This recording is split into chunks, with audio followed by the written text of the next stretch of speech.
Olá, sejam bem-vindos a mais um ITC News em Debate. Eu sou Helena Souza, consultora da área federal.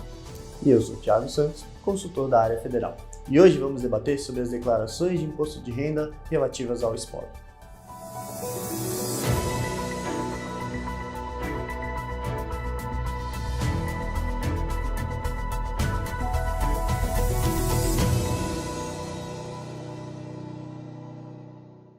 Quando uma pessoa física falece, o conjunto de bens e direitos e obrigações desse falecido constitui o espólio.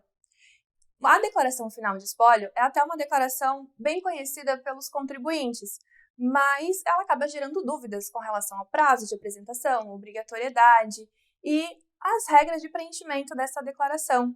Mas antes da declaração final de espólio, esse espólio pode estar obrigado a outras declarações, né, Thiago? Isso mesmo, Helena.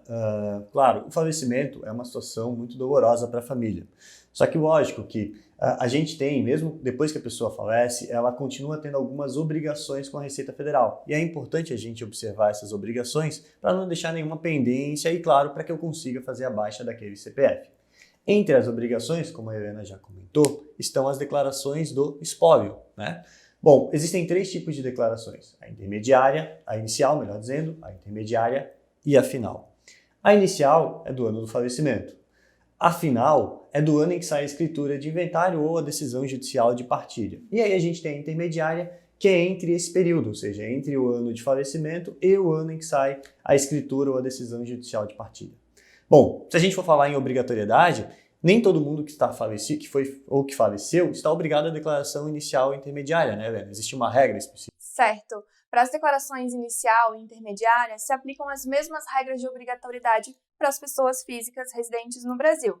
Então, por exemplo, a pessoa física faleceu em 2020, durante o ano de 2020. E ela, durante esse ano, recebeu rendimentos tributáveis acima de R$ 28.559,70, que é uma das regras de obrigatoriedade de apresentação da declaração. Então, nesse ano, ela vai ter que apresentar a declaração inicial do espólio. Ela é apresentada como uma declaração de ajuste. Então, se eu fizer pelo programa, né, a hora que eu abrir o programa, eu vou marcar o tipo de declaração de ajuste, que tem três tipos lá disponíveis, né? Só lembrando, tem declaração de ajuste, tem declaração de saída definitiva do país e a declaração final de espólio. Então, a inicial e a intermediária eu marco como declaração de ajuste e lá na identificação do contribuinte eu vou indicar o código 81, que é do espólio. Na ocupação, isso. E quem apresenta essas declarações, Thiago? Bom, então, claro que não vai ser a pessoa falecida, né? Porque não teria mais essa capacidade. Mas lógico que aqui é apresentado pelo inventariante. Inclusive, entrando nesse ponto de preenchimento, na hora que eu fazer o preenchimento da declaração inicial e intermediária, tem uma ficha lá, espólio. Ali é para que você coloque, identifique quem é o inventariante, que é a pessoa que está responsável por fazer todo esse levantamento de bens e também, lógico, de acompanhar essa partilha. Então, essa pessoa vai apresentar essas declarações, porém, vai apresentar essas declarações, lógico, em nome do falecido, né, Helena? Certo. E só lembrando que se o falecimento da pessoa ocorrer antes da entrega da declaração, mas durante o ano anterior ela não tinha falecido, então, por exemplo, a pessoa faleceu agora durante o ano de 2021, né, no começo do ano. A declaração de 2020 não é uma declaração de espólio. Eu não vou marcar como um código 81, por exemplo. Ela vai ser apresentada pelo inventariante, mas ela não é uma declaração de espólio, porque naquele ano o contribuinte ainda estava em vida. E a declaração final, então, Thiago, vamos falar dela. Ela é sempre obrigatória? Então, esse é um outro ponto bem importante. Então, a gente falou da declaração inicial e intermediária, né? Então, inicial do ano do falecimento, a intermediária, que é dos anos seguintes. Já a declaração final, que é do ano em que sai a escritura pública ou a decisão judicial de partilha, não é todo mundo que está obrigado. Eu só vou estar obrigado se eu tenho bens a inventariar. Aqui, independente dos bens. Ah, meu pai faleceu e só tinha um terreno. A gente fez lá um acordo entre os herdeiros. Não interessa. Essa declaração do ano em que sai a escritura de inventário, ela passa a ser obrigatória. E aí eu vou ter que fazê-la, lógico, para indicar, inclusive, a partilha dos bens. Se a pessoa não tiver bens a inventariar, aí, lógico, essa declaração ela já deixa de ser obrigatória. E quanto ao prazo, Helena? Qual o prazo para a entrega dessa declaração final? Então, ela é apresentada até o último dia útil de abril do ano seguinte ao da decisão judicial ou da escritura pública de partilha, só com uma especificidade aqui nesse caso, se a decisão, se for por decisão judicial, tem a questão com relação ao trânsito em julgado dessa decisão judicial. Então, se o trânsito em julgado aconteceu até o último dia de fevereiro, ela é apresentada ainda nesse ano. Então, a decisão judicial aconteceu em 2020 e o trânsito em julgado aconteceu até fevereiro de 2021. A declaração final de espólio é apresentada, então, agora em 2021. Isso. Agora, se, por exemplo, o trânsito em julgado ocorrer de março para frente, aí eu só vou apresentar a declaração final de espólio no ano seguinte. Então, no exemplo da Helena, a gente tem lá uma decisão judicial que saiu em 2020, ou que saiu em 2020, mas o trânsito em julgado só foi em março ou abril. Então, a declaração final de espólio não vai ser entregue esse ano em 2021, vai ser lá em 2022, que ela vai ser relativa ao ano de 2021. Um ponto importante na declaração final de espólio é que entre todas as fichas, a gente tem a ficha onde eu vou colocar o herdeiro e a meeira, que é quem vai receber os bens, e aí tem uma particularidade na ficha de bens e direitos, certo? Porque lá eu vou relatar os bens que estão no meu inventário e como será feita essa partilha para os bens, correto, Helena? Sim, e aí uma dúvida dos contribuintes é qual é o valor que eu indico aqui? É o valor da escritura? É o valor que tinha na declaração? É o valor que eu avaliei por um corretor? Aqui é uma opção a ser avaliada e até é importante a gente falar aqui que acaba respingando num planejamento tributário daqueles contribuintes, tanto do espólio quanto dos herdeiros que vão ficar com esse bem. Por quê?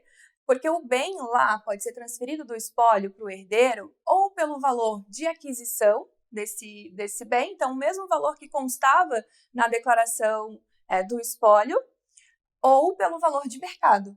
Se eu fizer pelo valor de aquisição, eu não vou apurar ganho, porque eu não vou ter ganho, né? Eu vou estar transferindo pelo mesmo valor de aquisição. Então, eu não apuro ganho de capital, eu não tenho imposto a ser recolhido. Agora, se eu fizer pelo valor de mercado e esse for superior ao da aquisição, aí eu vou ter a apuração do ganho de capital e a apuração do tributo sobre esse ganho. O que vai acontecer? Esse ganho ele vai ser apurado em nome do espólio e recolhido pelo espólio até a data da declaração, data da entrega da declaração, até 30 de abril, no caso aqui em 2021, né? E outra questão também que as pessoas têm que ficar atentas é que existem isenções que podem ser aplicadas nessas transferências. Isso mesmo. Essa operação de transferência dos bens do falecido para os herdeiros e a meeira, ela se equipara a uma operação de venda. Então eu posso aplicar, por exemplo, dependendo da situação, a isenção do único bem imóvel ou a isenção de bens adquiridos até 1969. E isso para o herdeiro é muito importante, porque ele recebe o bem por um valor de mercado. Numa possível venda, ele consegue reduzir o imposto de renda que ele tem. Um ponto importante aqui, como a Helena comentou, a gente vai ter aí uma possibilidade de transferir o bem por valor de custo ou valor de mercado. Claro que esse valor vai ser o que o herdeiro vai usar na declaração dele como custo de aquisição. Inclusive, o valor destes bens é o que ele vai informar como rendimento isento, transferência patrimonial, herança. E aí entra um ponto, Helena, que muita gente deixa passar desapercebido, porque a gente se preocupa muito com a declaração final do espólio. Mas o herdeiro também pode estar obrigado. Porque, por exemplo, o falecido tinha um filho de 10 anos. O filho recebeu, sei lá, uma herança patrimonial de 40 mil reais ou 50 mil reais. Então o filho passa a estar obrigado pelas regras gerais. Isso não é uma declaração final de espólio, mas é uma declaração de ajuste anual, porque essa pessoa recebeu rendimento isento acima de 40 mil. Certo, Helena? Certo. E outra questão é com a data, né? Então, às vezes, o espólio, né, o falecido tinha adquirido aquele imóvel lá em 1969, que tinha 100% de isenção, não observaram isso, transferiram para o herdeiro pelo valor de aquisição, aí agora o herdeiro quer vender esse imóvel e quer usar aquela data de aquisição. Não pode, né? Porque a data de aquisição para o herdeiro é a data da abertura da sucessão, que é a data do falecimento daquela pessoa física. Inclusive, como essa informação é prestada na declaração final de espólio, essa operação eu não posso retificar. Então, eu optei em fazer pelo valor de custo. Putz, agora eu lembrei que eu teria essa isenção. Posso retificar? Não, aquela opção já não pode ser retificada. Por isso que é tão importante, na hora de elaborar a declaração final de espólio, sentar com todos os herdeiros e a meeira para fazer esse planejamento que a Helena comentou. Inclusive, se você não é a mesma pessoa que vai fazer a declaração final de espólio e a declaração do herdeiro, quando você for fazer a declaração do herdeiro, solicite uma cópia da declaração final de espólio, para que você possa ver quais os valores que você vai lançar como valor de transferência, certo? Certo, Thiago. E a gente teve uma novidade com relação à sobrepartilha, né? Então, fiz a declaração, terminou o inventário, fiz a declaração final de espólio, anos depois, se achou um bem e aconteceu a sobrepartilha. Como que isso acontecia antes, né? Antes de 2021, antes do novo programa ali do IRPF 2021. Eu tinha que retificar a declaração final de espólio que eu tinha transmitido anteriormente, marcar ela como uma declaração de ajuste, porque ela ia virar uma declaração intermediária. Eu iria manter todas as demais informações, inclusive as transferências de bens que já tinham sido feitas, e a da sobrepartilha ia virar a declaração final de espólio. Isso foi melhorado agora em 2021. Então, como isso era um trabalho, um retrabalho que o contribuinte ia ter, retificar a declaração, hoje o que é possível fazer? Quando você indica lá que é uma declaração final de espólio, você consegue indicar se essa declaração está sendo feita por causa da sobrepartilha. Ou seja, eu posso deixar aquela declaração anterior que eu fiz como declaração final de espólio e vou fazer uma nova declaração final de espólio só com os bens que vieram da sobrepartilha, lógico, por causa de algum acréscimo que teve durante o período. Perfeito? Perfeito. Bom, gente, então a gente está encerrando por aqui o nosso TC News em debate sobre as declarações de imposto de renda do espólio. Inclusive, se você tiver mais dúvidas sobre a declaração de imposto de renda, em breve vai ter no nosso canal outros vídeos sobre declaração de imposto de renda de pessoa física. Então, não se esquece de deixar seu like, se inscrever no nosso canal, ativar o sininho para receber essas notificações dos novos vídeos e nos seguir nas redes sociais. Até a próxima!